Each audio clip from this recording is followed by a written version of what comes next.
concrete cowboys won't be seen tonight, so we can bring you a very special episode of The Gen X Files. Welcome to The Gen X Files. I'm Jim. I'm Adam. And today's show is all about The Thing. I think the thing is that we both have colds. Yeah, weird. It's my first cold in like 5 years. Yeah, I don't normally get sick either. And it was a weird cold. Yeah. It's almost, mine's almost gone. It feels gone. Yeah.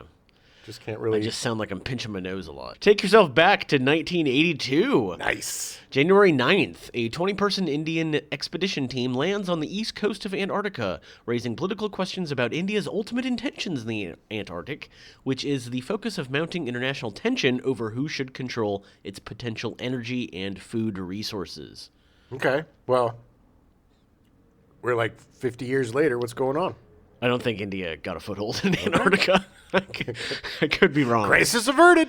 There's a lot of, I think there's a lot of oil down underneath Antarctica. It's just, obviously it's very hard to drill there. Not anymore. Well, I mean, another 3 days. It's a lot easier. It's like trying to drill in a Slurpee. Yeah, that's true. That's true. February 9th, a UFO trails a commercial airline jet for 1 hour and 20 minutes during a routine flight between Fortaleza and Rio de Janeiro in Brazil. And later on, that UFO would become Spirit Airlines. It's really funny because they have a long interview with the pilot, and he drew a whole picture and like. What did it look like? Was it a cigar shape? No, it was like saucer shaped. It was like a bell. It was shaped like upside down bill. Bill who? Bell. Oh. Upside down bell. Yeah, Bill. An upside down Bill. Just a dude named Bill. Interesting. Yeah. April 26th, Woo Bum Khan, South Korean police officer, starts his killing rampage, going from house to house in multiple villages, killing everyone he comes into contact with. 6 hours later, he'd taken 52 lives and wounded 33 others before killing himself and 3 hostages with 2 hand grenades. His final death count rose to 62 as some wounded died. His rampage started because his girlfriend woke him up by swatting a fly on his chest and then consuming insane amounts of alcohol. Okay, I'm going to go on record saying overreaction. Okay? Just a bit. I've gotten grumpy for being awakened. Yeah. But, You're not one gonna or go two on a people maybe. killing But rampage. 62. Yeah, it was super, super messed up. And Well, look, let's be honest here. There's something a little bit more going on than just having a fly swatted on his chest and being pretty drunk. I mean, obviously the guy was insane. Yeah. I mean, he was obviously insane. Like But something definitely happened before he went to bed. yeah, his girlfriend swatted a fly on his chest. Okay. But I think that's what woke him up. And he was I don't stewing think, on... I think the guy was just crazy. I don't think there was an actual thing. I think he was crazy. Oh, yeah. He killed all those people. Yeah, he did. It was awful. It Geez, literally Louise. changed South Korea entirely, like the way they handled guns and their officers and stuff. It's a really fascinating story. Well, yeah. And awful, absolutely awful. All right, well, let's have some fun. All right, June 25th, The Thing is released in theaters. Dong. Man, Dong. soundtrack is so good for this movie. Ah. Was that the soundtrack? Yeah, that was the soundtrack. Yeah, that was Oh. that was John Carpenter. He just goes, oh. Size? Yeah. Interesting. Development of the film began in the mid-1970s when David Foster and fellow producer Lawrence Terman suggested to Universal Pictures an adaptation of the 1938 John W. Campbell novella, Who Goes There? Who goes there? It's the Thing. Ooh. John W. Campbell was editor of Astounding Science Fiction, later called Analog Science Fiction, in fact, from late 1937 until his death in 1971. Wonder why they changed the name. I think it was after he was gone. I think it's still running, but it's Analog Science Fiction, in fact. It sounds terrible. Listen to me, guys. Okay, listen to me. Okay, he's dead. The old regime is over. Now, we're not going to be astounding science fiction because that just sounds like some stupid fantasy BS. I'm going to change the name to Analog Science Fiction and Fact. It is a much more appropriate name for our society and our types of writings. John W. Campbell has several science fiction awards named after him. I've never had relations with a woman. I can tell. It had been loosely adapted once before in Howard Hawks and Christian Nyby's 1951 film, The Thing from Another World. Yeah, baby. I want to say I've seen this. I think I saw it in college, and I don't remember any of it. Yeah, wasn't it like a giant spider or something? I remember it being really boring. Because Like, there's it's a another lot of They time. Live that's Yeah. old, but that's ants. Them. That's called Them, Them. yeah. Yeah. Foster and Turman wanted to develop a project. By the way, we're doing The Thing, not They Live anymore. I know. I'm just saying. Foster and Turman wanted to develop a project that stuck more closely to the source material. David Foster had found success with McCabe and Mrs. Miller in 1971, written and directed by Robert Altman, starring Warren Beatty. Amazing movie, by the Amazing way. movie, very good movie. The Getaway in 1972, based on the 1958 Jim Thompson novel, adapted by Walter Hill, directed by Sam Peckinpah, starring Steve McQueen. Great movie based on great book. Oh, the book is so good. Do yourself a favor. Get yourself some Jim Thompson books. please. They're not very long. They're awesome. They're the best noir in the biz, Yes. in my opinion. And they've got the most messed up endings. Oh my God, They just so come out great. of nowhere. So They're great. creepy crazy. So good. He's so good. And The Drowning Pool in 1975, directed by Stuart Rosenberg and starring Paul Newman. Hey, guys, there's a lot of people drowning in this pool. Maybe we should put up a fence. Possibly. Yes. That's what it was all about. Lawrence Turman was nominated for an Academy Award for The Graduate in 1967. It's a great movie. Yeah. Yeah. He partnered with... with... Okay. He partnered with Foster in 1972. They started a production company together. Screenwriters Hal Barwood and Matthew Robbins held the rights to make an adaptation, but passed on the opportunity to make a new film, so Universal sought to acquire the rights from them. Turns out, in 1976, Wilbur Stark had purchased the remake rights to 23 RKO Pictures films, including The Thing from Another World, from 3 Wall Street financiers who did not know what to do with them in exchange for a cut of box office when the movies were released. You know that Wilbur Stark was Tony Stark's his brother that didn't do too great. You Yeah, know? his name was Wilbur. Hey, Wilbur, why don't you just go into Hollywood? Here's a few mil. Yeah. Go make a thing. Go make a thing. That's what they kept saying. Go make a thing. He's like, oh, I'm going to make a thing. And then he made the thing. Yeah.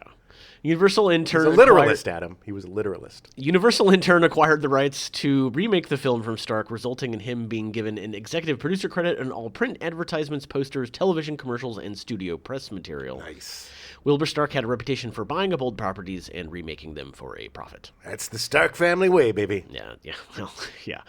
John Carpenter was first approached about the project in 1976 by co-producer and friend Stuart Cohen, but Carpenter was mainly an independent film director, so Universal chose Tobe Hooper, as they already had him under contract. Tobe Hooper. Toby, yeah. The producers were ultimately unhappy with Hooper and his writing partner Kim Henkel's concept. After several more failed pitches by different writers and attempts to bring on other directors such as John Landis, the project was put on hold. Landis would have been really good. People forget about American Werewolf Yeah, in I London, was just gonna which say, was a really yeah. great thriller/horror flick. Yeah. Comedy horror/. Yeah, it's funny. I always forget that has comedy aspects to it because Yeah. the transformation scene is so horrifying. Griffin Dunn. Yeah. Oh, he's the- good. Yeah. He's the dead buddy that hangs out. being Oh yeah, dead. that's right. That's right. He's cool. Yeah, it was. I love that movie. The success of Ridley Scott's Alien in 1979 helped revitalize the project, at which point Carpenter became loosely attached following his success with his influential slasher film Halloween, released in 1978. Yeah. It was just Halloween recently. Yeah, it was. Carpenter was reluctant to join the project, having admiration for the Hawks adaptation, although he considered the film's monster to be bland. It's bland. It's boring. I remember it not being very interesting, but Cohen. It was another, it was another allegory for nuclear Yeah. annihilation. Yeah. Everything in the 50s was just one We're all ready to kill each other. just one variation on a theme. Well, yeah, that didn't really go away.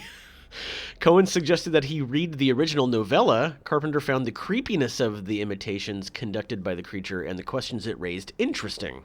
He drew parallels between the novella and Agatha Christie's mystery novel And Then There Were None, and noted that the story of Who Goes There was timely for him, meaning he could make it true to his day as Hawks had in his time. Carpenter paid homage to the Hawks adaptation in Halloween, and he watched The Thing from Another World several times for inspiration before filming began. I don't know if you remember that, but the Hawks movie is actually in Halloween. They're watching it on Halloween. Okay. The Thing from Another World. Yeah. Right on. Yeah. Carpenter and cinematographer Dean Cundy first worked together on Halloween, and The Thing was their first big-budget project for a major film studio. So well shot. Oh, my God. So well shot. We ended up watching it last night on... It's the first time I've ever seen it on Blu-ray. Oh, it's so clean. I don't normally... I like them gritty and dirty. Well, this definitely fits that bill. and I'd prefer a little bit of a smudge print, but it looked great. Like, it was really nice. It really is. I will have to say that the one thing about watching the Blu-ray is it really does justice to the cinematography. Yeah.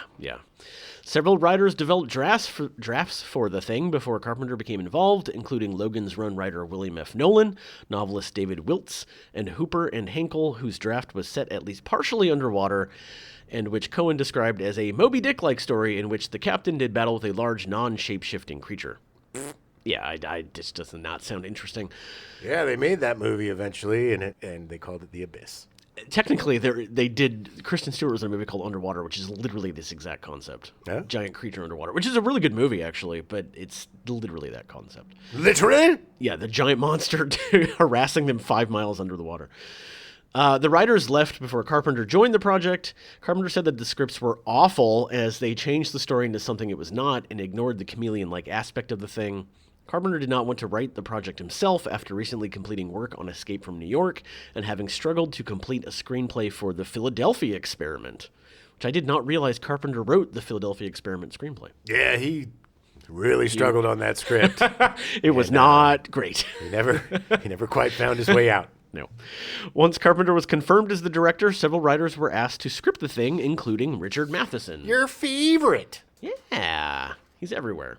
And for those of you who don't know, he was the writer who wrote I Am Legend. Yes. Among others. A lot of things. Bill Lancaster, son of Burt Lancaster, initially met with Turman, Foster, and Cohen in 1977, but he was given the impression that they wanted to closely replicate The Thing from Another World, and he did not want to remake the film. In August 1979, Lancaster was contacted again. By this time, he had read the original Who Goes There novella, and Carpenter had become involved in the project. Lancaster was hired to write the script after describing his vision for the film and his intention to stick closely to the original story to Carpenter, who was a fan of Lancaster's work on The Bad News Bears. We're both fans. Did not realize that Bill Lancaster wrote The Bad News Bears. Yeah, it's pretty crazy, Yeah, he's a great writer. Like, I had no idea. Well, just because he's a son of a great actor doesn't mean... I was raised off people like Willow Smith. Well, and also Jaden Colin Smith. Hanks. That's true. Some are good, some are not. Yes. And there's nothing wrong with the Smiths, but I mean, what's his name? The guy from The Boys, Quaid. Oh yeah. I always forget that he's Randy's son. He's not Randy's son. I mean Dennis's son. Sorry, Dennis Quaid and what's her name? Randy's nephew. And the lady from Meg Ryan. Meg Ryan. I was just gonna say Meg Ryan. Meg Ryan and Dennis Quaid, not Randy Quaid. Well, maybe Randy Quaid. Oh God, I hope not. That would be awful. We'll see as he gets older. If the Quaid genes come squeezing out. Dennis hasn't gone insane, so maybe it skips a generation. Or maybe he's just more protective. Yeah, that's true. Maybe. Lancaster conceived several key scenes in the film, including the Norris Thing, biting Dr. Copper, and the use of blood tests to identify the Thing, which Carpenter cited as the reason he wanted to work on the film. So you mean like biting his hands off? Yeah. Yeah, that's... Norris was the... That's so... Those were both amazing ideas, by the way. Screwed up. The blood test thing is great, too. I forgot how long that sequence goes on. Oh, it's so good. It's so good. This movie is so great at creating tension and paranoia. Yes. Lancaster said he found some difficulty in translating Who Goes There to film, as it features very little action. He also made some significant changes to the story, such as reducing the number of characters from 37 to 12. Yeah, 37. It would be like it's a mad world. Everyone would have like 4 minutes of screen time. Well, less than that. It'd be like, all right, 7 more guys just died. What were their names? I don't know. Bill or something. They're all Bill. Bill. 3 Bills and a Ted. Lancaster said that 37 was excessive and would be difficult for audiences to follow, leaving little screen time for characterization. That's great. Another, like if it was made today, they would keep the 37 so they'd have a bigger body count. so they can make it more of a, And like they would throw guys in like, Kurt Russell being for like 2 minutes, and then he'd get paid $1 million and be gone. Well, no, I mean, they'd keep a star, but they would have a lot I more know. cannon fodder, and it would be much more of an action film rather than a psychological thriller. It wouldn't be good. He also opted to alter the story's structure, choosing to open his in the middle of the action instead of using a flashback as in the novella. So much better. Oh, yeah. The fact that it literally starts and you have to follow along because you don't know what's going on, they don't know what's going on. Well, the beauty is using Kurt Russell and his cohorts as surrogates for the audience. Yeah. Everything we find out, they find out at the same time. Yeah. Because they know just as much as we do, unless you speak Norwegian, which you know exactly what the plot of the movie is. Which, yes. I'm sure it went really well in Norwegian. In fact, I didn't write this down. I think when it was released in Norway, I think they changed it to like Swedish. They changed it to Japanese. And then when it was in Japan, they changed it. Yeah. No, it's not. But I don't. Yeah. Anyway, several characters were modernized for contemporary audiences. McCready, originally a meteorologist, became a tough loner, described in the script as 35 helicopter pilot, likes chess, hates the cold, the pay is good. Loves his J&B Scotch. Yeah. Lancaster aimed to create an ensemble piece where one person emerges as the hero instead of having a Doc Savage type hero from the start. Yeah, it's nice. I mean, we all know who it's going to be because it's the handsomest guy. Well, yeah. You put a beard and a stupid hat on him, he's still going to be handsome. That stupid hat. I love that hat. That hat is the dopiest hat I've ever seen in a movie. And he was like, Russell was like, I'm using it. Oh, come on, man, it's so goofy. I'm using it. Come on, man, please. We gave you the sunglasses with the little scoops on the side. McCready would wear this hat. He's in McCready's hat. Man, are you still drinking J&B? Shut up. It's cold. He was a Disney star. Exactly. That is so... we'll get to it. I know. Lancaster wrote 30 to 40 pages, but struggled with the film's second act, and it took him several months to complete the script. After it was finished, Lancaster and Carpenter spent a weekend in Northern California refining the script, each having different takes on how a character should sound. You know why they did it in Northern California? Because there's a lot of weed up there? Yep. Of course there is. It seems like all of these movies, by the way, like Ghostbusters, anything in the 80s, early 80s, of course. Mid to late 80s was cocaine. But the beginning, 70s to 80s, they all went to like Aspen or to San Francisco somewhere, smoked a lot of weed, and then fixed the script and then started production. Yeah. Well, it was called the weed phase. Okay. Of development. Right. Lancaster's script opted to keep the creature largely concealed throughout the film, and it was Botten who convinced Carpenter to make it more visible to have a greater impact on the audience. You should make it more visible. I think it'll have a greater impact on the audience. That's Rob Botten, who created all the creatures. Rob Botten. We will talk about soon. 16. He was very young when he worked on this movie. Can you just pay me in Clearasil? Lancaster's original ending had both McCready and Childs turn into the Thing. In the spring, the characters are rescued by helicopter, greeting their saviors with, "Hey, which way to a hot meal? Wink, wink, wink, wink, wink." Carpenter thought this ending was too shallow. Yeah, it was stupid. Yeah, it was dumb. It was just way too on the nose. Yeah. In total, Lancaster completed 4 drafts of the screenplay. If they had Arnold starring in it, then that would have been the ending, because he would have been... Arnold would not have been able to... I love Arnold. Which way to the hot He would not have been able to pull this movie off. I'm the Thing. No. I'm going to eat you. No. The novella concludes with the humans clearly victorious, but concerned that birds they see flying toward the mainland may have been infected by the Thing. That's cool. See, that's a great concept. Carpenter opted to end the film with the survivors slowly freezing to death to save humanity from infection, believing this to be the ultimate heroic act. This is the thing that... This is the thing that I think wouldn't fly today. That did back then, because it's how people think. Like, throughout the movie, whether it's Wilford Brimley or whomever, or the doc, it's just like, we got to stop this here. You know, it's done. We're going to die. There's no hesitation of like, man, I'm going to die. It's just like, we got to die. They think about the greater good from the very beginning. Exactly. But if it were today, he'd be like, guys are mad. Yeah. I don't care. It was funny because watching it yesterday and you pointing out that Wilford Brimley. I never really thought about it, but you pointing out that Wilford Brimley was running around destroying stuff so they couldn't leave. Exactly. Was him thinking way ahead of like, oh my God, this will literally kill the entire planet. Right, which makes everybody think, oh, he's one of the things. Right. But it's not. Such a brilliantly That's written the thing script. that's the thing about the thing. Yeah. Lancaster wrote this ending, which eschews a Twilight Zone-style twist or the destruction of the monster, as he wanted to instead have an ambiguous moment between the pair of trust and mistrust, fear and relief. Well, the thing that's kind of a little bit bogue about it is if one of them is the thing, which a lot of people think one of them is the thing. Well, it's just going to go to sleep and then wake up, and it will be like... Yeah, they'll find it'll be found eventually. Yeah. So both of them, if one of them isn't the thing, then it's a totally, heroic thing to do. But if one of them is the thing, then what they should have done is doused each other in gasoline and had one last cigarette. That was my thought. Is the last heroic act should have been, in my opinion, MacReady killing Childs and then killing himself. Well, and then lighting them both on fire and then burning up That's the only way. Fire, kill. Yeah, it's true. It's true. Spoiler alert. Yeah. After securing the writer and crew, the film stalled again when Carpenter nearly quit, believing that a passion project of his, El Diablo, was on the verge of being made by EMI Films. The producers discussed various replacements, including Walter Hill, Sam Peckinpah, and Michael Ritchie. My God, I love this movie. One of my favorite movies in the world. But to see the Sam Peckinpah version of The Thing, it'd be weird. It would have been awesome. Oh my God, I'm sorry to see. Because Peckinpah is one of my favorites. Sure. But to see him tackle like a horror movie, I think it would have been pretty crazy. Development of El Diablo was not as imminent as Carpenter believed, and he stayed on the project. Apparently, Carpenter was hesitant to direct the film because it's a Western. It would eventually be produced by Carpenter in 1990. Huh, I don't remember. Seen El Diablo? I don't remember who directed it. I don't know.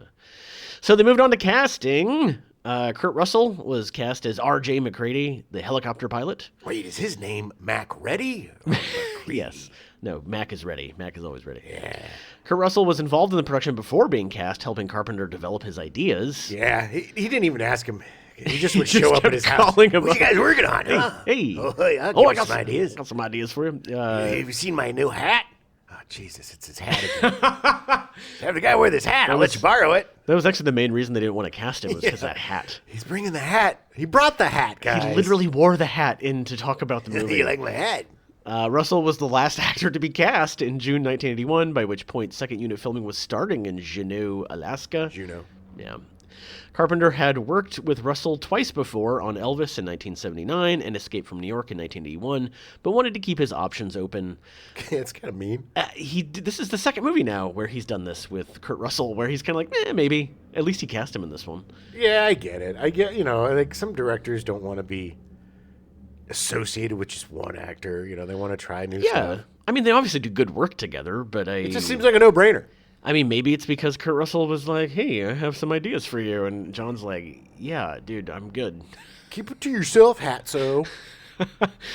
Discussions with the studio involved using actors Christopher Walken, Jeff Bridges, or Nick Nolte. All interesting choices. Yes. They were all either unavailable or declined. And Sam Shepard, who showed interest but was never pursued. He would have been great, too.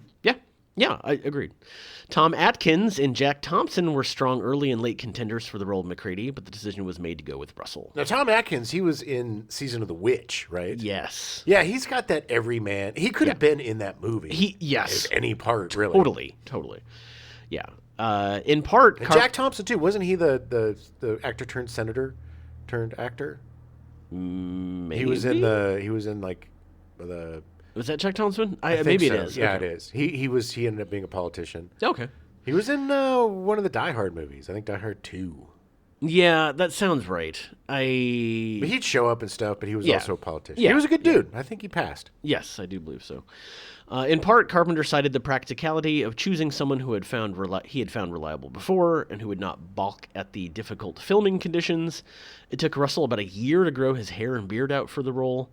At various points, the producers met with Brian Dennehy, Chris Christopherson, John Hurd, Ed Harris, Tom Berenger, Jack Thompson, Scott Glenn, Fred Ward, Peter Coyote, Tom Atkins, and Tim McIntyre. All great choices. Yeah, I mean, honestly, they're all good. I think the script was written well enough that they all could have pulled it off pretty well. Yeah, and they're all kind of...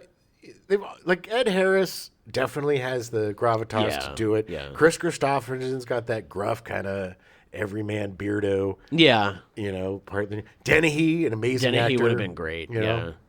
Yeah. They all. Peter Coyote again. Peter Coyote was super great. interesting actor, really I awesome. love Tom Berenger. Fred, all of them. All of them. They would have been good. Some passed on the idea of starring in a monster film, while Dennehy became the choice to play Copper. Each actor was to be paid $50,000, but after the more established Russell was cast, his salary increased to $400,000. Russell described the all-male story as interesting, since the men had no one to posture for without women. Okay, easy, but I mean, it makes sense. I get it. I mean, it's them showing them true selves. No one's trying to be fake to impress ladies. Well, it is an interesting. There's not a lot of like all male films. No, there really isn't. 12 Angry Men, I guess, might be one. Yeah. But this, and it's not. It's done in a way that makes sense. Like it's not excluding women. for the time, and it all makes sense that Yeah. at this research facility, Right. they all kind of fit the part physically. They all. Right. It just seemed very real. Nobody. Except for Kurt Russell, nobody's really that pretty, and they made him look as gruff as possible, giving him Santa Claus's beard and in the hat. Especially for the '80s, I think if there were like women scientists and stuff Yeah. there would be the got to protect the ladies trope because it was the '80s. Yeah, it wouldn't have been Yeah. We were just coming up with Yeah. Ripley from Alien. Yeah, I was just the gonna say strong that female protagonist. Alien was one of those movies where they did have women in it, but they definitely weren't posturing. Like, there was no. They were it was- just they were as part tough of as the crew. dudes. Yeah, I mean, it was they were. Yeah, it wasn't like they were the nurses of the. No. the secretaries of the spaceship. Russell took a drag on a cigarette at the beginning of certain shots in order to make his breath appear more visible. Yeah, to make his breath more visible, not because he loves smoking cigarettes. One of the Bush pilots used in the film offered to crash one of the helicopters for money. hey, hey, look, I'll crash that copter, but it's gonna cost you. It's gonna cost you $75. What? What? Isn't your helicopter worth like 10 grand? Hey, look, I need $75 right now, okay? Don't ask me any questions, but I'll crash the captain. All right. When McCready and Dr. Copper go to visit the Norwegian camp via helicopter, the Bush pilot actually turned the controls over to Kurt Russell once the chopper was off the ground. Hey, Russell, take the controls. What? Hey, he almost crashed it. It's gonna cost you $75. If you watch closely, you can actually see the helicopter wobble because that's Russell taking the controls, not knowing what he's doing. Oh, I love that timing. Well, People were crazy back then, man. yeah. Yeah. They didn't give a crap about like stars and No, putting people in it's- danger. It was like, Let's here, do you it. take the Yeah. controls. Well, until the Twilight Zone. Well, yes. Well, geez, man. Way to put a rain on the party. Yeah. In the scene where McCready threatens the camp with dynamite and a flare, Russell rushed through his dialogue in order to get it all in before the 90-second flare ran out. All right, listen, you guys. Everything that's going to happen right now is going to be this. You're going to go looking down there, and I'm going to go looking down here, and then we're going to find the suit, and we're going to go to that, and then we're going to put it against when he was going to go get his on fire.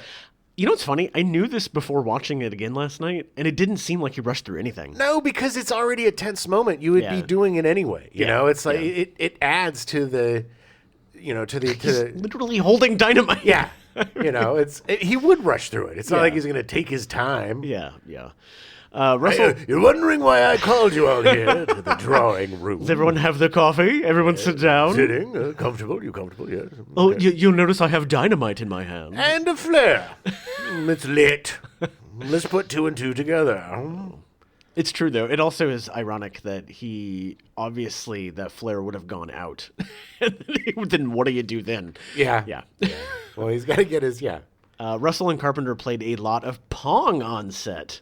Nice. John Carpenter, as we talked before, is a avid video game player. Yeah, for those of you unaware of what Pong is, it was like the first video game where it was just two lines that were like paddles and a little go square went back and vertically, forth. yeah. And we played it for hours. Loved Hours, it. People hours. loved it. It was fascinating. I loved it. I played a lot of Pong, too.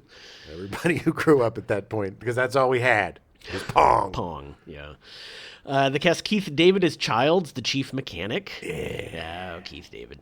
Jeffrey Holder, Carl Weathers, and Bernie Casey were considered for the role of Childs. And Carpenter also looked at Isaac Hayes, having worked with him on Escape from New York. All great choices. They would have been fantastic. Ernie Hudson was the front runner. Was almost cast until they met with Keith David. I feel a little bad for Ernie Hudson. Yeah, but he got his. I mean, he yes. got his Ghostbuster. It was not. It was a credits. couple years later he did, but yeah.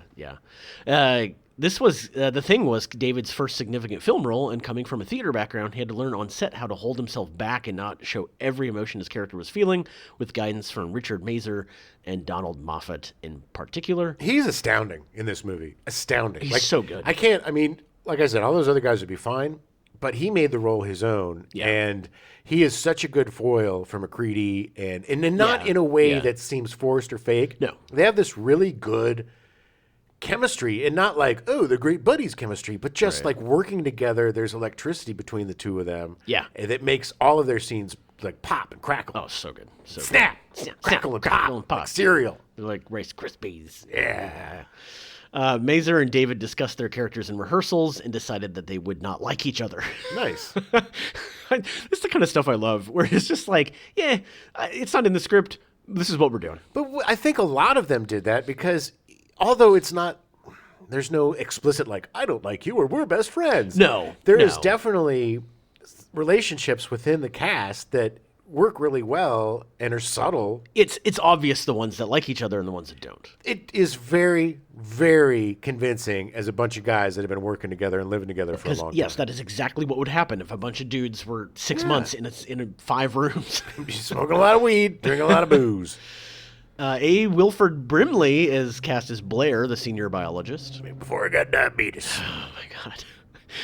For Blair, the team chose the then unknown Wilford Brimley, as they wanted an everyman whose absence would not be questioned by the audience until the appropriate time. I just went to get me some Quaker Oats. It's interesting they call him then unknown because he'd actually done a ton of stuff before this. He's a character actor. Yeah. He had appeared in 10 episodes of The Waltons and had appeared in 6 credited roles before The Thing, most notably The China Syndrome in 1979 and Absence of Malice in 1981, directed by Sidney Pollack, starring Paul Newman and Sally Field. Both great movies. Man, there was like I said, they don't make those types of movies anymore. No. These adult movies that are like... No.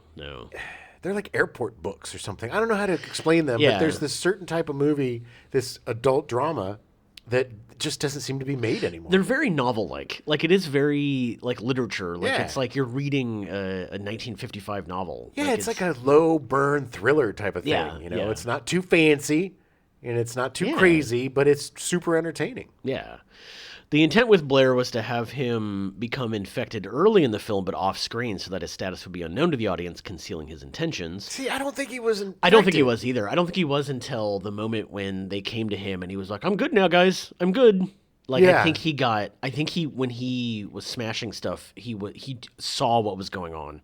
And then later, when they stuck him out in the cabin by himself, he got infected. It's so dark, but it's so brilliant. Right, and you never know. And that's the great thing is you can interpret it any way. Every time you see it, you might spot something that'll change your mind. That's true. Carpenter wanted to cast Donald Pleasance, but it was decided that he was too recognizable to accommodate the role. Yeah, he was too much of Dr. Loomis. Wilford Brimley was so spot on perfect for this part. Yeah. It was so good. Yeah. Brimley would go on to have a long career, becoming more well-known for his commercials for Quaker Oats and the American Diabetes Association before passing in August of 2020 from kidney complaints. I think I wouldn't get diabetes from eating so many Quaker Oats. That's what happens when you douse them in sugar. I also do want to point out that I believe in this movie he was either 49 or 50. He looks old. He does.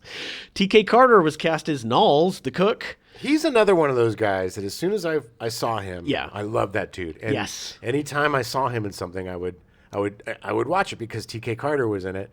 Plus, I love his name. He's great. Comedian Franklin A.J. also came in to read for Knowles, but instead he delivered a lengthy speech about the character being a stereotype and then left. Good for him. Carter had just come off appearing in The Hollywood Knights in 1980 and Southern Comfort in 1981, directed by Walter Hill.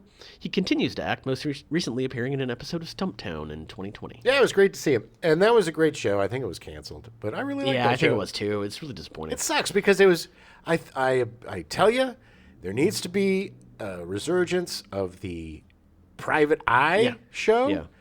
And I'm not talking about a remake of Magnum P.I. Or which they Hawaii Five-O. Hawaii, well, that's Or- not, yeah. Well, you it's a know. cop show. Yeah. But this Stumptown was really interesting, cool, and the Colby Smulders. Colby Smulders, yeah. was the star, and she's awesome. She's great. It was so much fun to see her as a badass. Nice, nice.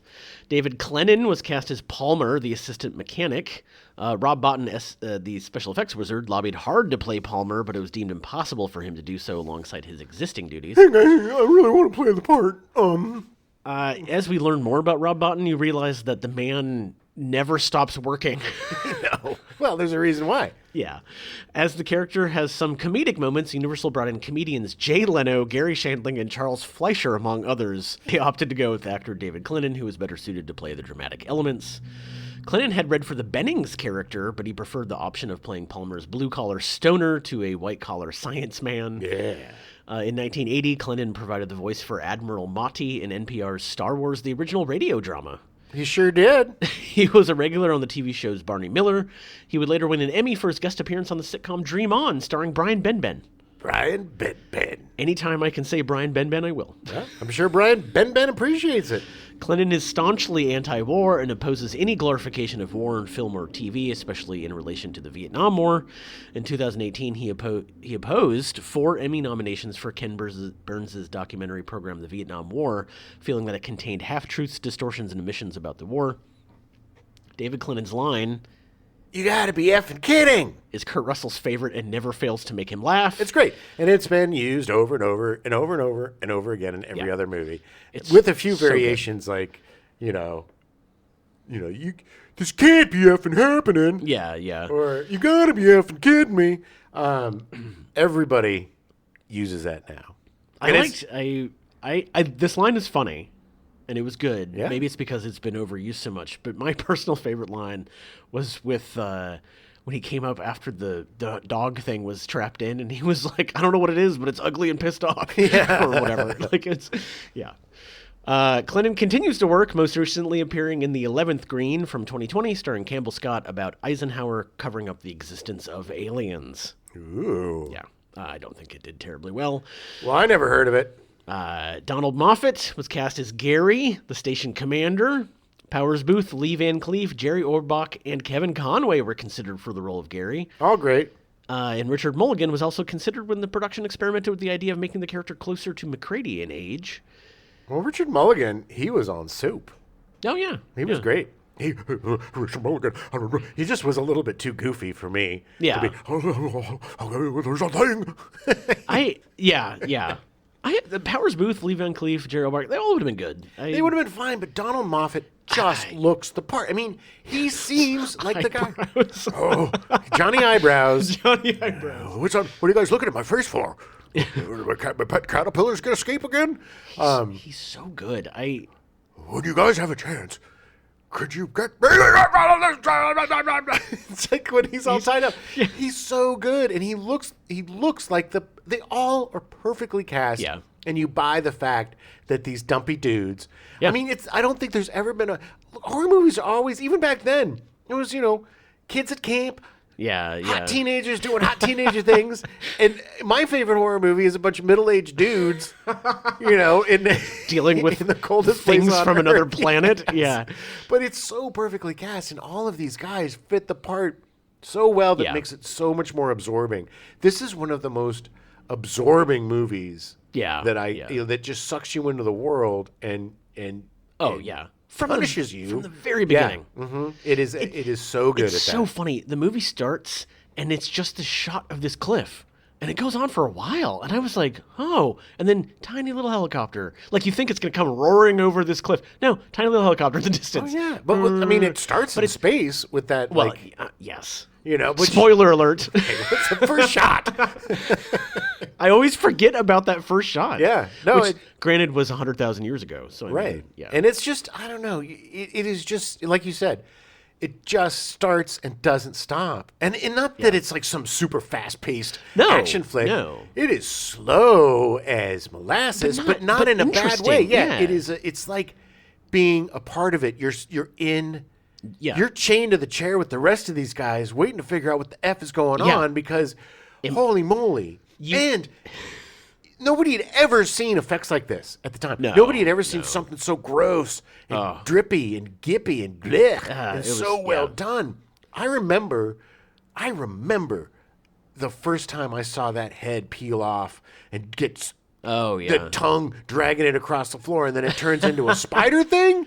Yeah. I mean, that Well, you got to be effing kidding. epic. And Yeah. I mean, that was the perfect line for that, too. Yeah. We were all thinking it. Yeah. Because nobody had ever seen anything like that. I love the fact that this movie immerses you so deep into it that at certain points while watching the movie, you look at your friends and you go, maybe they're the thing. Yeah. Maybe I'm the thing and I don't even know it. Ooh. Like, I don't, it's so, it gets in your head so well. I know. Well, we haven't seen Phoebe in a few days.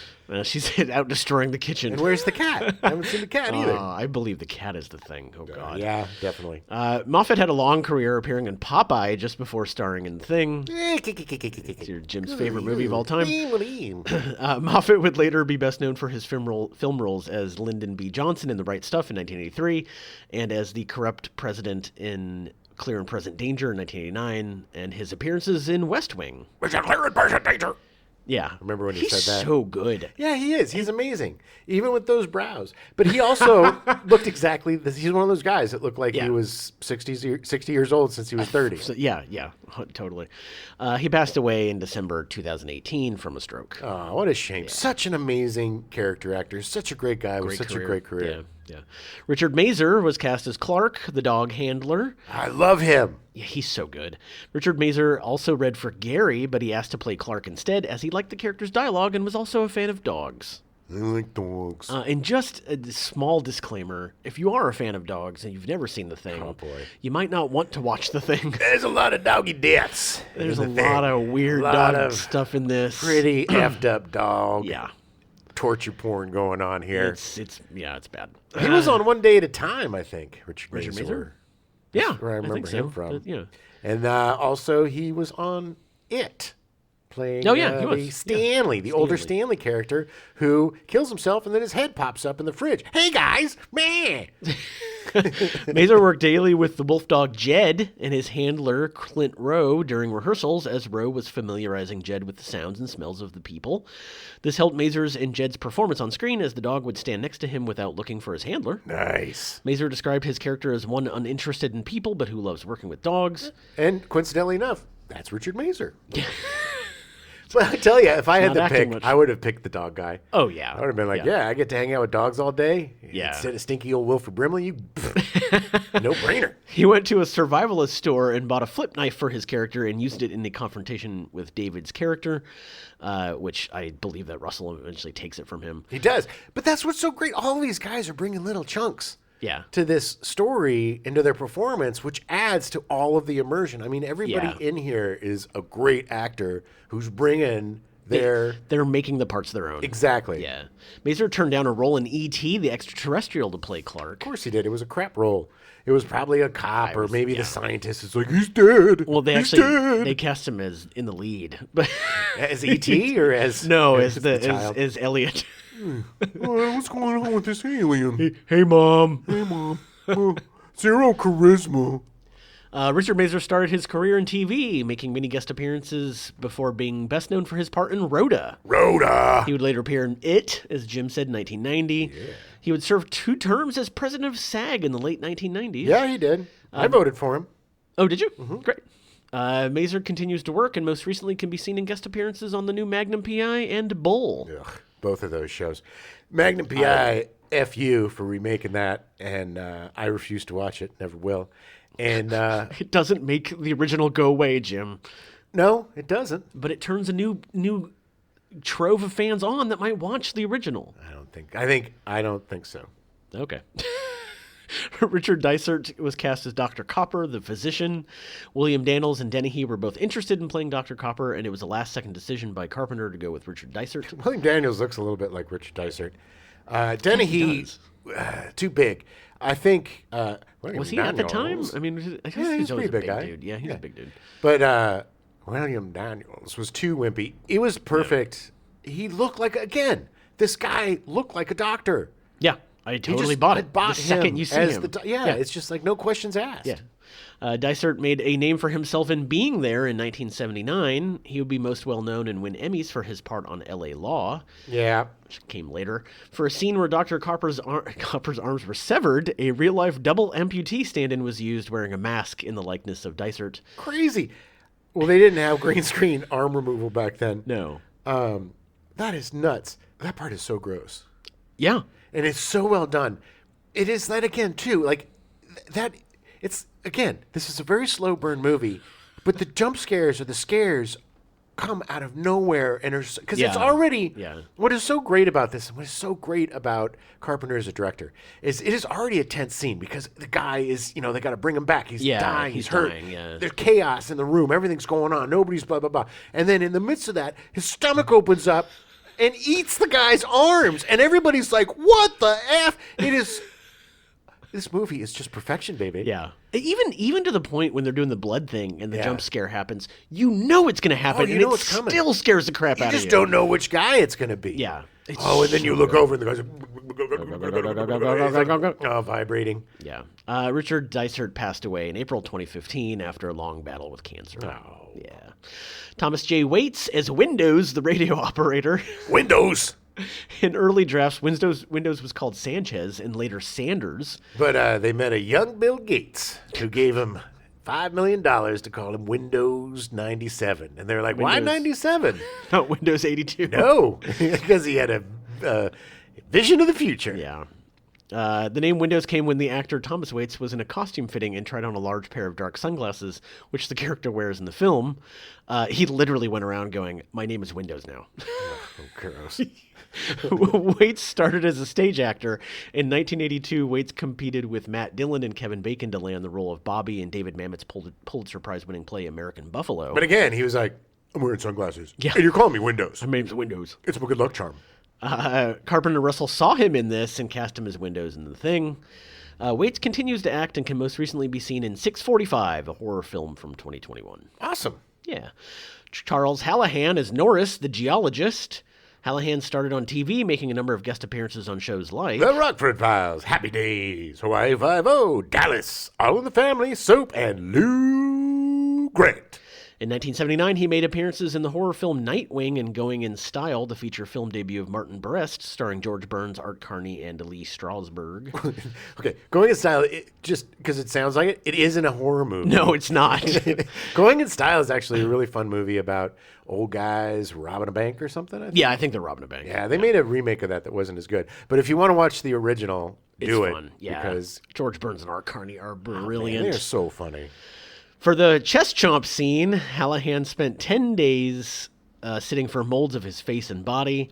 On the day of the shoot, after 8 hours of makeup, he positioned himself inside the operating table with his arms, shoulders, and head exposed and blended into the mechanical fiberglass foam latex torso. Hallahan would go on to appear in a ton of movies and TV before passing away from a heart attack at the age of 54 in 1997. That's so young. He was taken from us way too soon. Yeah. That's really disappointing. Peter Maloney was cast as George Bennings, the meteorologist. Maloney made his feature film debut in the 1968 film Greetings, directed by Brian De Palma. Maloney is deathly afraid of dogs, making his entrance in The Thing very difficult for him. Oh, boy. Okay, Maloney, this is your big break. Just be cool, Maloney. Dogs aren't going to hurt you. Oh, boy. I don't know if I can do it. Maloney continues to work and most recently can be seen in Dispatches from Elsewhere on AMC. Yeah, he can. No idea what that is. I've never heard of it. Joel Polis was cast as Fuchs, the assistant biologist. Fuchs! The Thing was Polis's feature film debut. He appeared in numerous television series, including Alien Nation, Northern Exposure, Star Trek Voyager, Roseanne, Seinfeld, Chicago Hope, Boston Legal, and CSI. He appeared in a recurring role in the television series Cheers as the mischievous Gary, owner of the rival bar Gary's Old Town Tavern. Yeah. Polis continues to work, mostly doing guest spots on TV shows. He's great. I did not, even knowing it was Gary from Gary's Old Town Tavern, I did not recognize him in The Thing at all. No, he looks completely different. Yeah. It's weird, but yeah. Universal initially set a budget of $10 million with $200,000 for creature effects, which at the time was more than the studio had ever allocated for a monster film. Well, they needed it. And it wouldn't be all the money they'd spend on the creature effects. but yeah. Filming was scheduled to be completed within 98 days. Universal's production studios estimated that it would require at least $17 million before marketing and other costs, as the plan involved more set construction, including external sets and a large set piece for the original scripted death of Bennings, which was estimated to cost $1.5 million alone. Better be a good shot. That was the... Was that the one? Was that the one where he goes? No, I'm thinking of Palmer, where he grabs Window's head. Anyway, they didn't end up doing it. Regardless, they cut it. As storyboarding and designs were finalized, the crew estimated they would need at least $750,000 for creature effects, a figure Universal executives agreed to after seeing the number of workers employed under Rob Bottin, the special makeup effects designer. Hey, guys. Now, we're going to talk about Rob Bottin a little bit. At the age of 14, Rob Bottin submitted a series of illustrations to well-known special makeup effects artist Rick Baker, who promptly hired him. You're hired, kid. He worked with Baker on various films. Finally, working on his own, his first big break was The Howling, where he was called to create an on-screen transformation from man to werewolf. It was a good one. Yeah. Notably, Bottin's effect in The Howling appeared 5 months before his mentor Baker's similar scene in American Werewolf in London. Bottin also worked on the Star Wars Cantina scenes creatures. He was the tallest player in the Cantina band. Nice. He was actually in Star Wars. At that time, he must have been like 16 or 17. After asking cinematographer Dean Cundy to introduce him to director John Carpenter, Bottin was hired by Carpenter to create the special makeup effects for the 1980 film The Fog. Yeah, you know what was in The Fog? Dead people? Yeah, you know where they were from? Dead places? Sea. Oh, the sea, that's right, yeah. It was a boat sinking. Oh, okay. I haven't seen The Fog in a long time. It's good. It's a long time. Bad remake. Bad remake, yeah. During filming, then 21-year-old Bottin was hospitalized for exhaustion, double pneumonia, and a bleeding ulcer caused by his extensive workload. I can do it. Bottin, you got to take a break, buddy. Look at this. I got it. He had a tendency to do most of the work himself. Control freak. He would, and I quote, Hard to work. yeah, opting to be directly involved in many of the complicated tasks. His dedication to the project saw him spend over a year living on the Universal lot. There's nothing more endearing than a young know-it-all. Yeah. Bottin said he did not take a day off during the time and slept on the sets or in locker rooms. All right. To take some pressures off his crew, Bottin enlisted the aid of special effects creator Stan Winston to complete some of his designs, primarily the dog thing. Yeah, you can do the dog thing. Bottin has gone on to do work on many movies, notably the RoboCop series, Total Recall, Seven, and Fight Club, as well as more recent work on Game of Thrones. He does great work. The stuff in this movie, all the things in this movie are insanely amazing. I bet you he did the head smashing in Game of Thrones. Oh, I'm sure. When Man Mountain smashed, smashed Pedro Pascal's head. Yeah. Spoilers. Spoiler alert.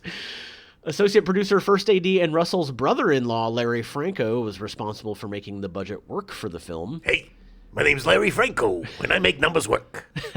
He cut the filming schedule by a third, eliminated the exterior sets for on-site shooting, and removed Benning's more extravagant death scene. Cohen suggested reusing the destroyed American camp as the ruined Norwegian camp, saving a further $250,000. Franco can be seen in the film as the man leaning out the helicopter in the opening scene, the one shooting at the dog. I'm Larry Franco. I'm shooting at the dog. The effects budget ran over, eventually totaling $1.5 million. All on screen. All of it. on screen. Forcing the elimination of some scenes, including Knowles' confrontation of a creature dubbed the Box Thing. Ooh. Which that must at the very end. I think you actually asked me what happened to Knowles. And, Yeah. And I was like, I think he just got absorbed. But after that, the most screwed up jamming your hand into the guy's face at the end. Gary Just putting his fingers getting all his in fingers his face. in his face. Like that's such a gross Oh, it was effect. so messed up. And it was one thing I noticed this last, and maybe because it's the Blu-ray, but when you see the shot of him walking away with his hand still attached to his face, they're part of each other now. Like, it was so creepy. He's absorbing him. So creepy. The Thing was storyboarded extensively by Mike Plug and Mentor Huebner before filming began. Their work was so detailed that many of the film shots replicate the image layout completely. Cundy pushed for the use of anamorphic format aspect ratio, believing that it allowed for placing several actors in an environment and making use of the scenic vistas available while still creating a sense of confinement within the image. Yeah, you can cram anamorphic lenses. Make you. It also gives a claustrophobic look around Yes. the edges. So Yes. it's like it was this is why Dean Cundey is a genius, by Yes. the way. One of our Yes. best cinematographers. Yes. I don't know if he's still around, hopefully. But maybe not. I don't know. But it's just, again, like this, everything is coming together to make a perfect film, in my opinion. Yeah. It also enabled the use of negative space around the actors to imply something may be lurking just off screen. Creepy. Carpenter insisted on 2 weeks of rehearsals before filming as he wanted to see how scenes would play out. Which is great, too, because you got to get these guys, you have to have familiarity with them. You have to give them a chance to bond and to create their... Yeah. When you literally only have 12 actors and that's it for your entire movie, spend the time. It was unusual at the time because the expense involved of getting them in, you had to pay them during the time, but it was so necessary. Yeah, because you have to create, as you're coming in the middle of the story, you have to create all of the history before we even see them. Yeah. Filming was then moved to the Universal lot, where the outside heat was over 100 degrees Fahrenheit. The internal sets were climate controlled to 28 degrees to facilitate their work. The team considered building the sets inside an existing refrigerated structure, but were unable to find one large enough. Instead, they collected as many portable air conditioners as they could, closed off the stage, and used humidifiers and misters to add moisture to the air. After watching a roughly assembled cut of filming to date, Carpenter was unhappy that the film seemed to feature too many scenes of men standing around talking. He rewrote some already completed scenes to take place outdoors to be shot on location when principal photography moved to Stewart, British Columbia, which explains like the one scene where they are all like, they're literally outside talking about it, and I was like, why are you guys standing outside? Yeah. Which, I mean, makes sense, but Carpenter was determined to use authentic locations instead of studio sets, and his successes on Halloween in the Fog gave him the credibility to take on the much bigger budget project of The Thing. Yeah, I mean, a bigger budget, but also in some ways a more contained film because it's only one location. I mean, basically one location. It is, really. I mean, And a very contained cast. It's like a bigger budget, smaller film in some ways. Yeah, totally. A film scout located in an area just outside Stewart along the Canadian coast, which offered the project both ease of access and scenic value during the day. On December 2nd, 1981, roughly 100 American and Canadian crew members moved to the area to begin filming. During the journey there, the crew bus slid in the snow toward the unprotected edge of the road, nearly sending it down a 500-foot embankment. That would have stopped filming for a while. A little bit. Some of the crew stayed in the small mining town during filming, while others lived in residential barges in the Portland Canal. They would make the 27-mile drive up a small winding road to the filming location in Alaska, where the exterior outpost sets were built. Must have been miserable. The sets had been built in Alaska during the summer atop a rocky area overlooking a glacier in preparation for snow to fall and cover them. They were used for both interior and exterior filming, meaning they could not be heated above freezing inside to ensure that there was always snow on the roof. Outside, the temperature was so low that the camera lenses would freeze and break. The crew had to leave the cameras in the freezing temperatures, as keeping them inside in the warmth resulted in foggy lenses that took hours to clear. Filming, greatly dependent on the weather, took 3 weeks to complete, with heavy snow making it impossible to film on some days. Yeah, filming in snow is very difficult, and that's why they usually don't use real snow. No. That's why one of my favorite stories about shooting in the snow is The Revenant with DiCaprio, and how they started shooting it, because they shot it in order. They started shooting it in Canada, and they took so long to shoot it that the snow melted, and so they had to go down to South America to finish shooting it. Nice. Follow the snow, everybody. Follow the snow. I also do want to point out the brilliance of them building the stuff during the summer and then letting the snow do the set design for them. Yeah. Well, everything you had to solve. Half of filmmaking back then was solving problems and trying to figure out a way to maneuver within nature and everything. You didn't have a bunch of visual effects. You didn't have it's like, I think the biggest visual effect was the matte painting of the spaceship, which around the edges looked like a painting. Like it did. There was definitely stuff in the back where I was like, those are brushstrokes. Yeah, if you looked at the a little like too the much of the burners Blu-ray, or whatever. Yeah. That's when you get a little too much clarity, and it kind of. But it still was cool. Sure, I mean, of course it was. Great. It was great. Yeah. Look, one of the great things about movies back then, like that or the Temple of Doom or something, is that there are these awesome matte paintings that people get jammed into, and it's a work of art. It may not look. It's a movie. It's part of what makes the magic awesome. Well, that's what in Star Wars. There's so many more matte paintings than people realize because they're done so well. So well. Rigging the explosives necessary to destroy the set in the film's finale required 8 hours. Keith David broke his hand in a car accident the day before he was to begin shooting. David attended filming the next day, but when Carpenter and Franco saw his swollen hand, they sent him to the hospital where it was punctured with 2 pins. He returned wearing a surgical glove beneath a black glove that was painted to resemble his complexion. Nice. His left hand is not seen for the first half of the film. Keep an eye out for that next time you watch it. Interesting. Carpenter filmed the Norwegian camp scenes after the end scenes using the damaged American base as a stand-in for the charred Norwegian camp. The explosive destruction of the base required the camera assistants to stand inside the set with the explosives, which were activated remotely. The assistants then had to run a safe distance while 7 cameras captured the base's destruction. Filmed when the heavy use of special effects was rare, the actors had to adapt to having Carpenter describe to them what their characters were looking at, as the effects were not to be added until post-production. There were some puppets used to create the impression of what was happening in the scene, but in other cases, the cast would be looking at a wall or an object marked with an X. Ooh. Yeah. The director, That's all acting is now. You just I know. walk on a green screen, dressed in green, Look at looking that big X's, green ball. and looking at tennis balls. Yeah. Yeah. DP, the director of photography, Cundy, suggested that the sets should have ceilings and pipes seen on camera to make the spaces seem more claustrophobic. By the end of production, Carpenter had to make a personal appeal to executive Ned Tannen for $100,000 to complete a simplified version of the Blair Thing. Ennio Morricone composed the film's score as Carpenter wanted the thing to have a European musical approach. This was the first film that Carpenter directed that he didn't write the score for. Carpenter flew to Rome to speak with Morricone to convince him to take the job. By the time Morricone flew to Los Angeles to record the score, he had already developed a tape filled with an array of synthesizer music because he was unsure what type of score Carpenter wanted. Interesting. Morricone wrote complete separate orchestral and synthesizer scores and a combined score, which he knew was Carpenter's preference. Carpenter picked a piece closely resembling his own scores that became the main theme used throughout the film. Yeah, because it's got that. Morricone knew what he was doing. He knew how to get the job, yeah. He also played the score from Escape from New York for Morricone as an example.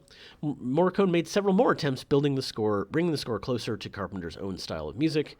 In total, Morricone produced a score of approximately 1 hour that remained largely unused and was later released as part of the film's soundtrack. That's crazy, a lot of music. Unused music composed for this film was later used by Ennio Morricone in Quentin Tarantino's The Hateful Eight in 2015. Recycling. Ironically, Morricone's theme score was famously nominated for a Razzie for Worst Score, while his score for Hateful Eight won him an Oscar. Yeah. Yeah, the Razzies are dumb. I'm sorry. Every time I hear about them, it's just dumb. Well, people. The reason why I want a Razzie is because that type of music was kind of new, I know. and everybody was used to, especially at that point. Oh, the Golden Boy. Oh, Mr. Star Wars. Well, and the movie, we'll get into this, but the movie wasn't totally loved when it first came out. Idiots. So, I mean, the opening title attempts to replicate the appearance of the original Howard Hawks film. To create the effect of the title, an animation cell with The Thing written on it was placed behind a smoke-filled fish tank, which was covered with a plastic garbage bag. The bag was ignited, creating the effect of the title burning onto the screen. It was all practical, which is cool. Yeah, that is awesome. Yeah. The final cost was $12.4 million, and overhead costs brought it to $15 million. The lack of information about the film's special effects drew the attention of film exhibitors in early 1982. They wanted reassurance that The Thing was a first-rate production capable of attracting audiences. So Cohen and Foster, with a specially employed editor and Universal's archive music, put together a 20-minute showreel emphasizing action and suspense. They used available footage, including alternate and extended scenes not in the finished film, but avoided revealing the special effects as much as possible. The reaction from the exclusively male exhibitors was generally positive, and Universal executive Robert Ream told Cohen that the studio was counting on The Thing's success as they expected E.T. the Extraterrestrial to appeal only to children. Idiots. Yeah. When finalizing the film, Universal sent Carpenter a demographic study showing that the audience appeal of horror films had declined by 70% over the previous 6 months. Carpenter considered this a suggestion that he lower his expectations for the film's performance. Hey, guys. Oh, God. It's me, Bob. What's up, Bob? Yeah, I remember I had to go talk to John and just tell him, nobody likes your types of movies anymore. So, You've already given me money for it. no, nobody's going to like it. You're going to fail, Thanks, Bob. like I did as a father. Yeah, go get your kids. I don't know where they are. Well, I should. probably. All right, bye, Bob. After one market research screening, Carpenter queried the audience on their thoughts, and one audience member asked, What the hell happened at the very end? Which one was the thing? When Carpenter responded that it was up to their imagination, the audience member responded, Oh, God, I hate that. Oh, I'm going to punch you in the nose. This is what you have to deal with when you're working in Hollywood. You gotta tell me exactly what happened or I'm gonna kill myself. After returning from a screening of E.T. the Extraterrestrial, the audience's silence at the Thing trailer caused Foster to remark, We're dead. The response to public pre-screenings of The Thing resulted in the studio changing the somber black and white advertising approved by the producers to a color image of a person with a glowing face. Hey! Yep. The tagline was also changed from Man is the warmest place to hide. written by Stephen Frankfurt, who wrote the Alien tagline. In space, no one can hear you scream. They changed it to The ultimate in alien terror. trying to capitalize on Alien's audience. I think the man is the warmest place to hide. Man is the worst. That is so creepy, and it sets it up so well. Carpenter attempted to make a last-minute change of the film's title to Who Goes There, to no avail. What if I change the name to Who Goes There? I think he was really high. Yeah.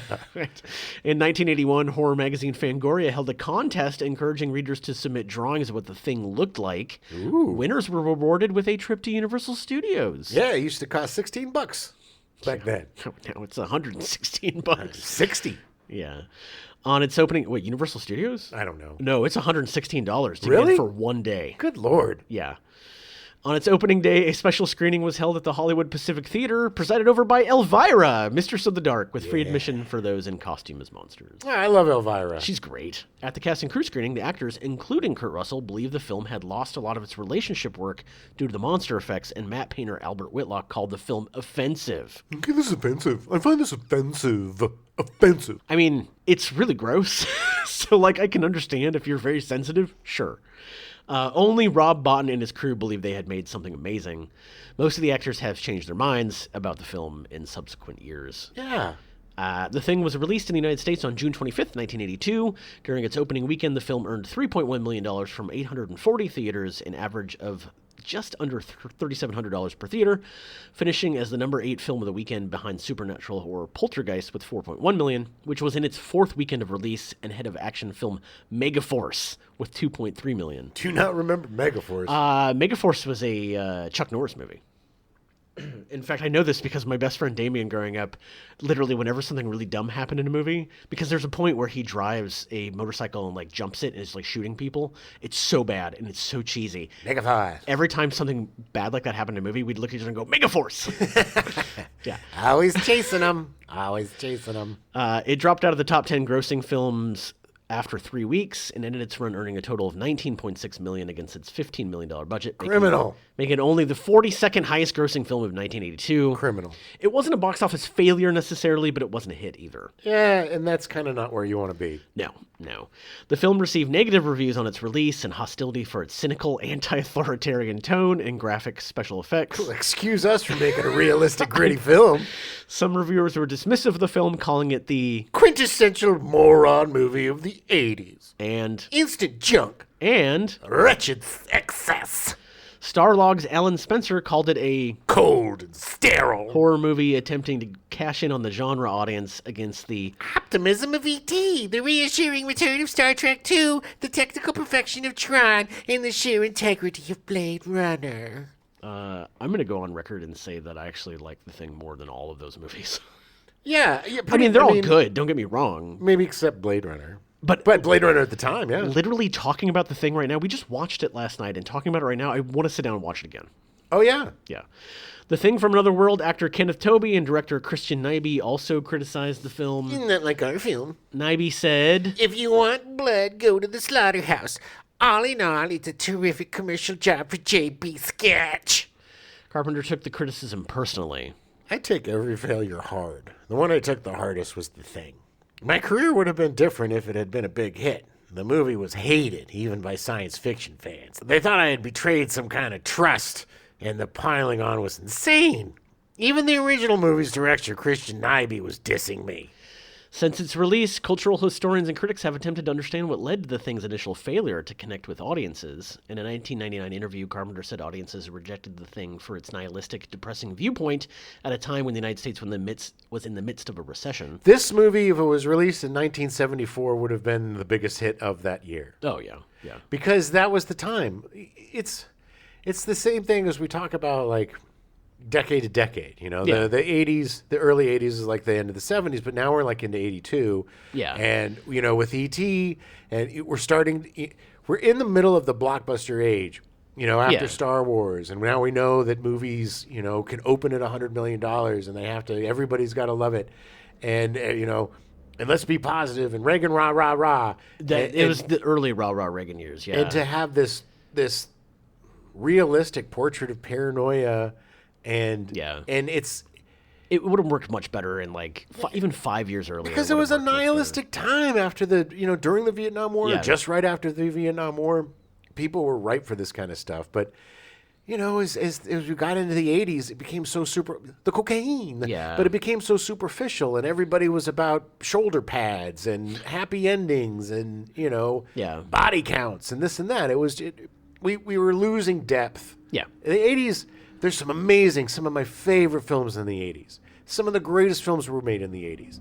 But there wasn't a ton of depth in a lot of the films of the 80s. They kind of were what they were, and that's the charm of them. But this was a challenging film. Didn't go very deep. Like Yeah. it was not like this. You have this disgusting, brilliant horror movie about a bunch of middle-aged men scared to death of each other. Yeah. Because nobody knows. You know, it's a good allegory for so many different things. I think it goes back to that guest at the screening saying they didn't want to have to work for movies anymore. Right. They wanted stuff handed to them on a platter and say, "This is what's happening." Like they didn't want to sit and work while they're being entertained. Yeah, I mean that's look. disappointing. I love big budget, huge summer movies and stuff, but that's the result. Is so people get lazy. Yeah. When it opened, it was competing against the critical and commercially successful E.T., the Extraterrestrial, garnering a box office of $619 million. Yeah, that's not the one you want to go up against. Much more optimistic take on an alien visitation. Well, that's the thing too. It's like you have we have the bookends of the alien stories. Yes, you know, they one are end. completely opposite. Exactly. Although watching it again last night, we did comment to each other that the alien, when you find out that Blair was building the ship, he just wants to go home, man. Yeah. He wants to go home just like E.T. does. It's the same story, except instead of Reese's Pieces, you got people pieces. Nice. The Thing opened on the same day as the science fiction film Blade Runner, which debuted as the #2 film that weekend with a take of $6.1 million and went on to earn $33.8 million. Then they thought that was a failure too. I remember seeing that in the theater. It was regarded as a critical and commercial failure at the time. I remember sitting at my friend's parents' like breakfast nook, looking at the paper and looking at the movies and being like, "There's a new Harrison Ford movie out? Oh. Blade Runner, this looks cool." And then deciding to go see that. Right. And then loving it. Yeah. Others blamed an oversaturation of science fiction and fantasy films released that year, including Conan the Barbarian, Poltergeist, Star Trek II, The Wrath of Khan, Mad Max 2, and Tron. Some analysts blamed Universal's poor marketing, which did not compete with the deluge of promotion for prominent films released that summer. Another factor was the R rating it was given, restricting the audience to those over the age of 17 unless accompanied by an adult. Yeah, but they could have used all of this to its advantage. Agreed. And they didn't, because unfortunately, Carpenter's films kind of defy any sort of cookie cutter description. yeah. You know, this and Big Trouble in Little China, all the ones that don't do well in the theaters because people are like, I don't know. Right. What is this? Yeah. But when they start watching them, they're like, oh, this is glorious. Well, yeah. In contrast, Poltergeist, another horror film, received a PG rating, allowing families and younger children to view it, which I, again, didn't realize Poltergeist was PG. Oh, yeah. That has some really scary stuff in it. It does. Not like The Thing. Right. I mean, there are, like, I think if Poltergeist were released today, it would have probably gotten an R. Yeah. I agreed. At least a PG-13. But there was no PG-13. No, I wasn't there at the time. The impact on Carpenter was immediate. He lost the job of directing the 1984 science fiction horror film Firestarter because of the thing's poor performance. Such a bummer. Yeah, I would have loved to have seen his version of Firestarter. Yeah. His previous success had gained him a multiple film contract at Universal, but the studio opted to buy him out of it instead. He continued making films afterward, but lost confidence and did not openly talk about the thing's failure until a 1985 interview with Starlog, where he said, I was called a pornographer of violence. I had no idea it would be received that way. The thing was just too strong for the time. I knew it was going to be strong, but I didn't think it would be too strong. I didn't take the public's taste into consideration. that poor guy. God. Why should he, though? He's an artist. Yeah, but he does. That's what he does. I know, but the funny thing is even though he's concerned about the audience, he delivers challenging movies that he's proven right eventually. Right. He's always proven right. He's like the king of the cults. Yeah. Shortly after its release, Wilbur Stark sued Universal for $43 million for slander, breach of contract, fraud, and deceit. Alleging he incurred a financial loss by Universal failing to credit him properly in its marketing and by showing his name during the end credits, a less prestigious position. All right, easy, Stark. Stark also said that he contributed greatly to the screenplay. David Foster responded that Stark was not involved with the film's production in any way and received proper credit in all materials. Stark later sued for a further $15 million over Foster's comments. The outcome of the lawsuits are unknown. Yep, Wilbur Stark. Dark Horse, the Stark family. Wilbur Stark, the enemy of the movies. Yeah. Dark Horse Comics published 4 comic book sequels starring McCready, beginning in December 1991 with a 2-part The Thing from Another World by Chuck Farrer, which is set 24 hours after the film. Interesting. Farrer was reported to have pitched his comic tale to Universal as a sequel in the early 1990s. No, thank you. No, thank you. This was followed by the 4-part The Thing from Another World, Climate of Fear in July 92, the 4-part The Thing from Another World, Eternal Vows in December 93, and The Thing from Another World, Questionable Research. In 1999, Carpenter said that no serious discussions had taken place for a sequel, but he would be interested in basing one on Farr's adaptation, calling the story a worthy sequel. Have you read those comics? I have not. I do need to find them because they all sound fascinating. Yeah, they sound great. A 2002 video game of the same name was released for Microsoft Windows, PlayStation 2, and Xbox to generally favorable reviews. Oh, it's so good. It was such a great game. It had like a paranoia meter, and you had to kind of manage everybody's fear, and it was just such a unique game. It was so different. Yeah. And it had a great replayable value to it because it was not the same. It wasn't, Right. It wasn't like a completely different thing every time. It wasn't like a procedurally generated situation, but it was so well done, and I don't remember anything since or before that is like it at all. Right. The game's plot follows a team of U.S. soldiers investigating the aftermath of the film's events. In 2005, the Sci-Fi Channel planned a 4-hour miniseries sequel produced by Frank Darabont and written by David Leslie Johnson McGoldrick. Interesting. The story followed a Russian team who recover the corpses of McCready and Childs as well as remnants of the Thing. The story then moves forward 23 years where the Thing escapes in New Mexico and follows the attempts at containments. Meh. The project never proceeded, and Universal opted to continue with the feature film sequel. A prequel film, also titled The Thing, was released in October 2011 to a $31 million worldwide box office gross and mixed reviews. It was fine. The story follows the events after the Norwegian team discovers the Thing, lit prequel, essentially. In 2020, Universal Studios and Blumhouse Productions announced the development of a remake of Carpenter's The Thing. The remake was described as incorporating elements of The Thing from Another World and The Thing, as well as the novella Who Goes There, and its expanded version Frozen Hell, which features several additional chapters. Although released years apart, I don't know what happened with that. Hopefully it didn't happen because we don't need it. I mean, it might not be happening. We don't need it. Although released years apart and unrelated in terms of plot, characters, crew, or even production studios, Carpenter considers The Thing to be the first installment of his Apocalypse trilogy, a series of films based around cosmic horror, entities unknown to man that are threats to both human life and sense of self. The Thing was followed by Prince of Darkness in 87 and In the Mouth of Madness of 94. All 3 films are heavily influenced by Carpenter's appreciation for the works of Lovecraft. Nice. Look, what can we say about this movie? This movie is so unique. Yeah.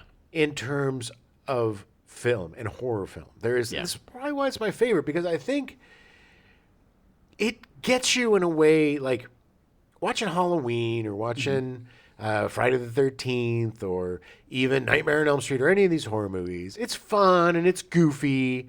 And, this movie's terrifying. Yeah, And seeing this movie in the theater was terrifying because you don't know. And it's not played for that. There's unintentional laughs. There's like stress relief laughs. Yeah. But it's not, it's not that it's a somber, No, horrible, I mean, it's, sad film to watch, except for the dog stuff. But it is so unique in terms of the way it manipulates you. Yeah. That I don't think there's another film like it. I can't think of. No. I mean, can you think of one? No, nothing that makes me question my own sense of being. Yeah. And just done. It's of a time that it couldn't really be done. I can't imagine them making a movie with a bunch of dumpy middle-aged dudes. If they remade it, it would be like, Chris Evans, all ripped. Early 20s. Yeah, and they'd all be like, good. Even the old guys would be like super ripped. Yeah. And, they wouldn't get to be just dumpy every guys. Right. And which added to it because most of the actors were not physically imposing. No. Or, had any sort of like malice to them. So when Richard Mazer starts wiggling and jiggling and turning into a pile of goo, it's freaking scary because it takes these guys, something where your best friend or your buddy or your dog turns into this thing that wants to eat you. And you're stuck. There's Literally nowhere to go. absorb you, yeah. You can't run outside because it's way too cold. You'll freeze to death. Yeah. And you can't lock yourselves in someplace because it's just so well done. It's just there's nothing like it. And I don't, it's going to be hard to replicate it too. I mean, I haven't seen it replicated. That was a problem with the sequel. It was fine. Yeah. But you can't recapture that magic. No, it'd be really hard. The reason that I love about this movie, or the thing that I love about this movie, and the reason that I think I love it so much is that it is a nice, self-contained story. Yeah. Like, part of me is happy it didn't do well because I didn't want to see sequels to it. No, it didn't need one. It would ruin it. If it had done really well, there would have been The Thing in New Mexico, The Thing in D.C., The Thing in, McCready survives, and Yeah. he kills Childs because Childs was the guy, and there's like the film would open with like him waking up and seeing Childs changing, and then there'd be a big battle, and then somebody would rescue him, and we don't need that. 6 years later. Yeah, we don't need any of that. It's No. not, it's such a good, it starts and it takes you along for the ride, and then it's done. And then it's like F you. Yeah. We're not going to tell you who's who So because that's you life, figure it baby. out. Yeah. That is life, and they're both going to die anyway. It doesn't matter. Yeah. You know? Do you have an opinion on if one of them was the thing at the end? I don't think either of them was the thing. I disagree. That's okay. I think you asked me my opinion. Let me tell you my opinion real Sure. quick. So the reason why I don't think either of them is the thing, because if one of them was, there's absolutely no reason for it not to kill the other person and then just wait there and be like, this is what happened. Like, there's no reason, because the thing about the thing is it didn't seem to be this clever, deceptive thing. Like when it became the thing, it kind of pretty much turned into the thing pretty quickly. It didn't like run or, it wasn't like, ooh, Hannibal Lecter. Right. It didn't seem to have this, innate intelligence that it used to kind of trick people. I don't know. So for me, it just seemed like these two guys thinking each other are the thing. Right. But I think if one of them was the thing, there's no reason why it shouldn't have revealed itself. I think that Childs was the thing, but only because if you watch the scene closely, you can't see him breathing. Oh. There's no breath coming out of his mouth or his nose like there is with Kurt Russell. Well, he didn't take a big drag of cigarette before the take. But that being said, I mean, that's what I love about it. It's open to interpretation. Sure. Nobody's wrong, nobody's right, and even Kurt Russell could have been the thing. But that's a big stretch for me. Yeah. Him being the thing, because it doesn't make any sense. Yeah. I mean, I agree. I think definitely I'm iffy on Childs, but I think definitely McCready was not. Yeah. But again, I mean, probably somebody has a really great thesis of why he's the thing, and that's the beauty of it. I love, and I'm going to use the A word, art. Yeah. that you can interpret. Good art is interpretable. Good art gives you the onus to give it meaning Yeah. and to interpret it how you want. Yeah. You know? Yeah. And this film does that. That is very rare in movies. Yeah, and especially Very horror rare. movies. Yeah. You know, this thing is a unicorn in terms of horror movies. It goes against every known Yeah. Yeah. trope of horror movies pretty much. Yeah. It zigs when other movies zag. Exactly. And it has no right to be as great as it is. That's true. It's And true. it is absolutely a masterpiece. A masterpiece. I would use the P word. Perfect. Yeah, 100%. It is 100% a perfect movie. If you haven't seen it, watch it. Yes. It's hard to find right now. We couldn't find it on streaming. We've got Yeah, it's not available on anything right now. You can rent it on like Amazon Prime and all those places. yeah. but, Lucky enough, friend of the show, Jana Weimer, lent us her Blu-ray. I had to trade her Last of Us Part 2. nice. That's I a think good she trade. got the better of the deal. But Well, I mean, she'll we didn't def- trade for keepsies. She'll get no, but she'll get good enjoyment out of that. I'm going to keep this until she gives it back, so I'll be able to watch it a couple more times. Yeah. But if you haven't seen it, see it. Definitely watch this movie. It's for your collection. It's one of the greatest horror movies ever. It's just I don't even want to call it a horror movie. I just want to say it's a great movie. It's in my top 10 It's a great movie. of favorite movies. It's something that I can watch over and over again, find something new. Yeah. And I'm always in it. It's it just sucks you in and it doesn't let you go. It's so good. Well, thanks for listening. We'll be back next week. Stepdad Show. We'll talk about what we've been up to and watching and all that fun stuff. Yeah, and hopefully we'll sound like normal people and not like nasally Nancy's. Hopefully. All right. All right. All right. See you nexties. It's weird. Yeah. I don't normally. Yeah. It's Gonna be a great show. I don't normally get sick either.